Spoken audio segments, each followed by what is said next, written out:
Welcome to this video guide on the Python program, Equalizing Stack Heights. This program demonstrates how the stack data structure works in practice, focusing on equalizing the height of three stacks. Instead of going through the code line by line, this guide will show you how to set it up, run it, and understand the results. Before we begin, let's go over the prerequisites you'll need for this tutorial. First, you should have Python installed on your computer. Version 3.7 or later is recommended. Second, you need a text editor or IDE. Popular options include Visual Studio Code, PyCharm, or Thonny.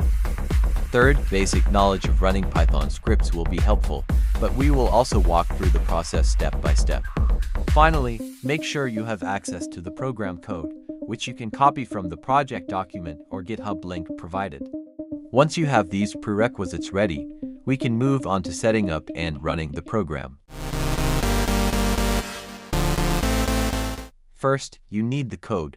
Visit the GitHub link in the description, where the full source code is available for you to copy.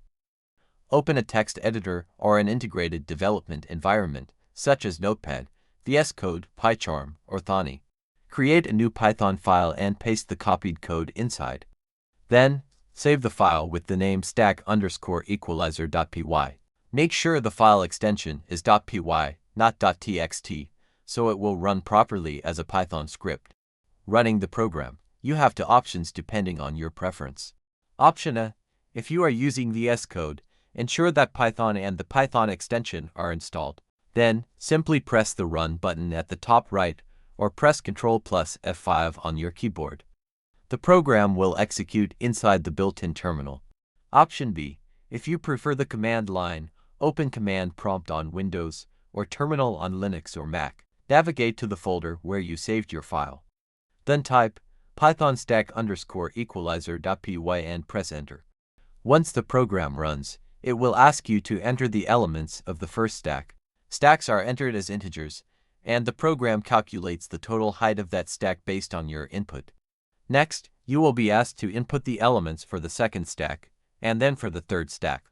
After you finish entering all three, the program processes the stacks to compare their heights. The output will first display the total height of each stack that you entered. Then, it will attempt to equalize the stacks by removing elements from the top until all three stacks are either the same height, or no equalization is possible. If equalization is possible, the program shows the maximum equal height and displays the remaining elements in each stack. If equalization cannot be achieved, it will clearly display the message, "Stack heights will never be equal." At the end of execution, the program will ask if you want to try again. If you enter Y, you can input new stacks, and the process will repeat from the beginning. If you enter N, the program ends politely with the message, "Thank you." This loop makes it easier to test multiple stack configurations in a single run. In summary, this program highlights how stacks work and how elements can only be removed from the top in order to reach a certain condition. It demonstrates how data structures like stacks are useful in solving real problems, such as balancing or equalizing resources. For practice, try entering stacks with different heights and see if the program can find a common equal height.